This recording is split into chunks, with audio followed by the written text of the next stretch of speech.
Now, oftentimes we're asked, what makes our essential oils different? It's a common question. When you're serving your family, your loved ones, your communities, quality matters. We know our essential oils will do what we say they will do, and quality brings that confidence. This has been in the doTERRA DNA from day one.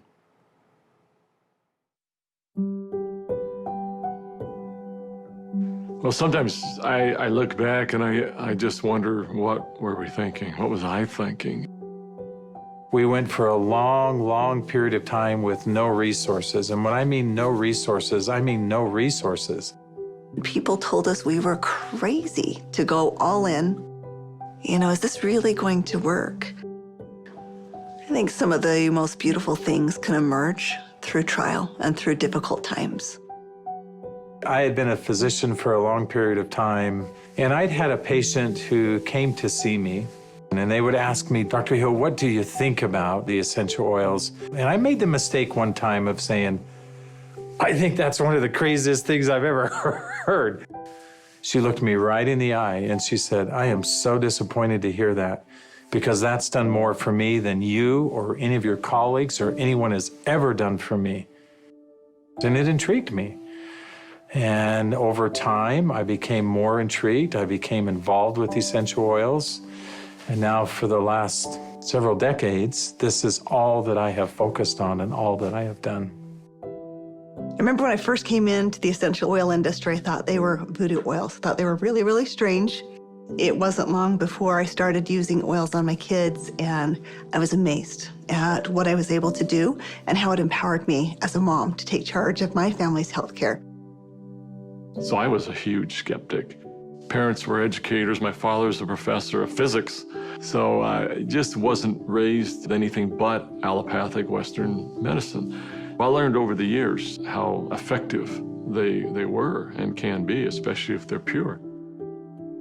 After working 10 years in the essential oil industry, I found myself leaving for integrity purposes, because I knew that essential oils had to be pure. The desire of my heart was just to go home and raise my children. And I hadn't been home very long before my husband came to me and said, there's something more you're supposed to do.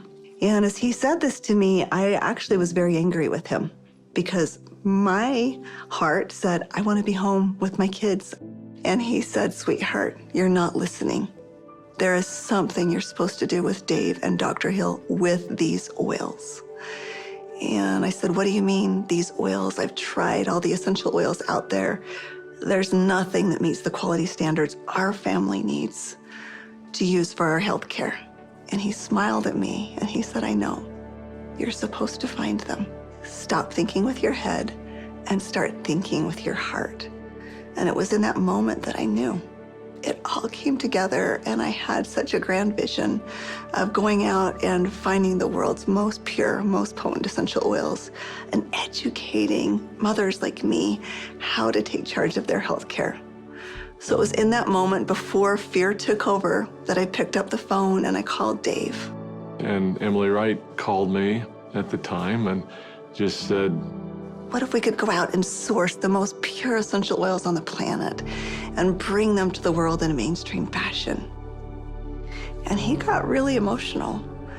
And Dave doesn't get emotional. And actually it was that right then and there. That was the genesis for me. And I just kind of felt strongly like, yeah, we're going to start a company. So I hung up the phone with Dave, I picked up the phone, and I called Dr. Hill.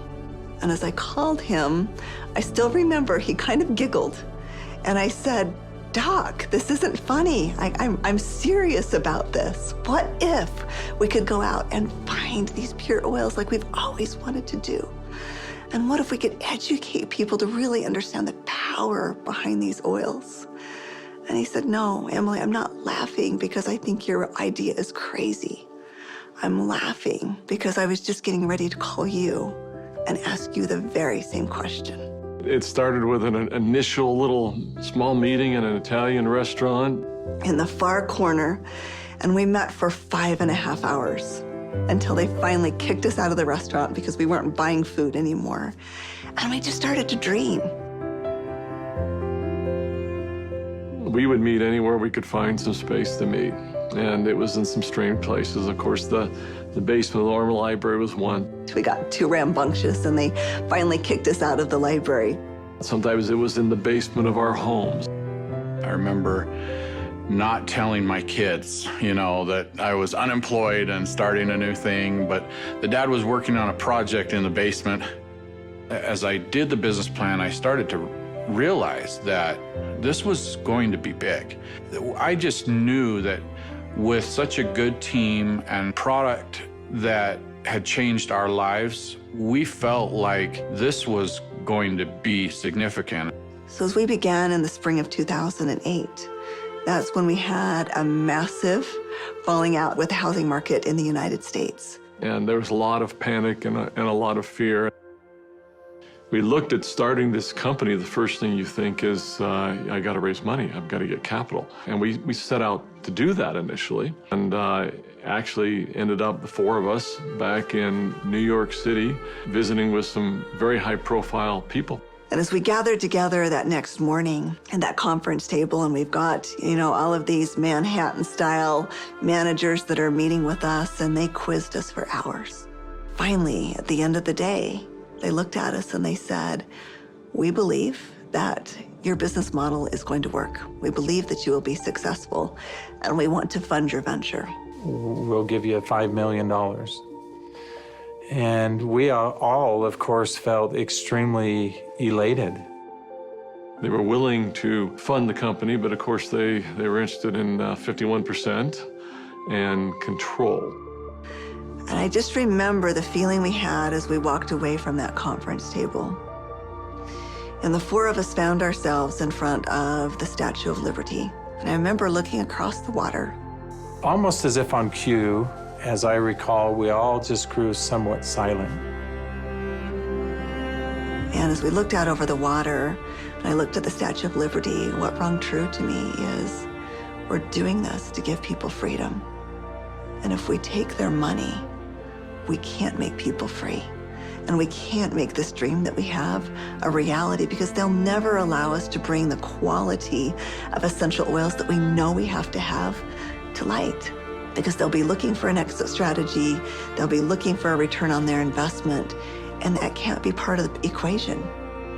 I remember standing right next to Dave Sterling, and Dave looked at me and in kind of a somewhat shocking way, he asked me, "How much money do you have, Doc?"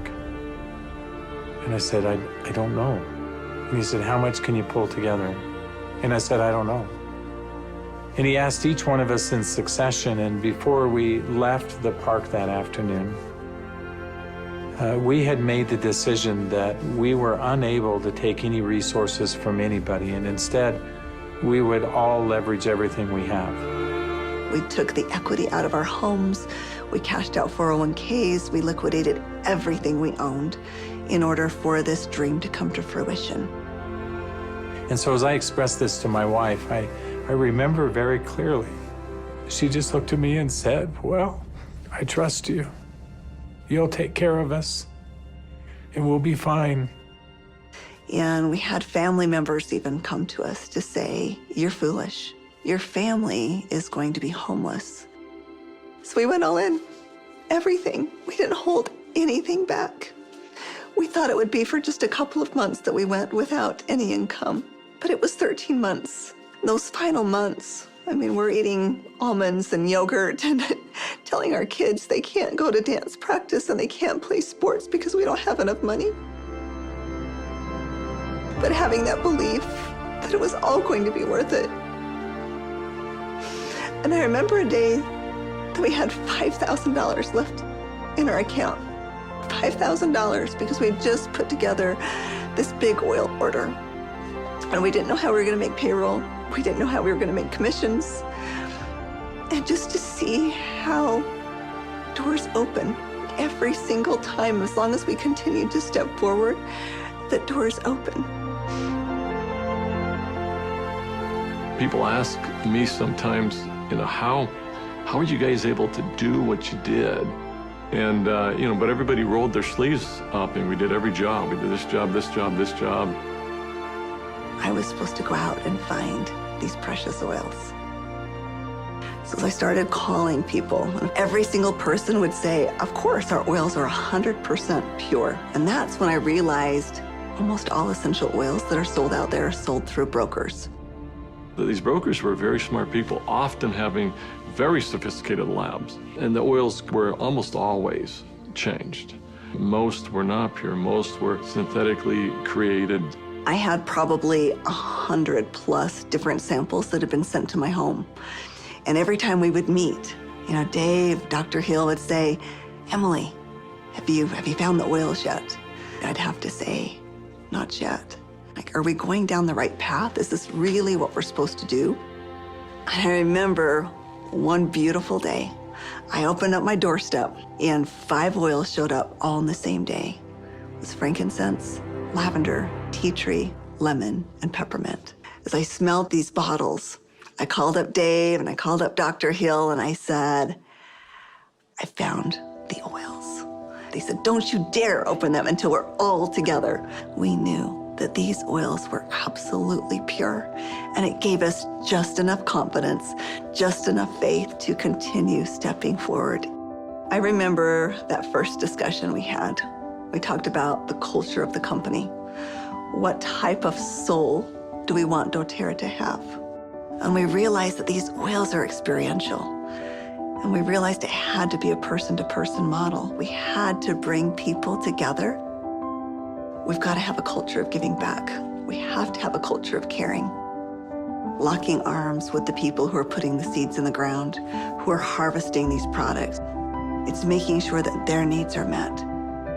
As I look back on it today with doTERRA, it's overwhelming to me to see the impact it is around the world. There was a lot of sacrifice, but again, those are days we look back on, with some pride. Sacrifice is a really important piece in setting the foundation. Today, we've empowered nearly 8 million families all around the globe. We're now filling 315,000 bottles of oil every single day.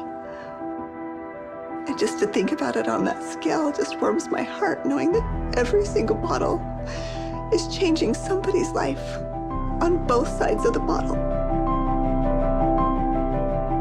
I think this work has such purpose.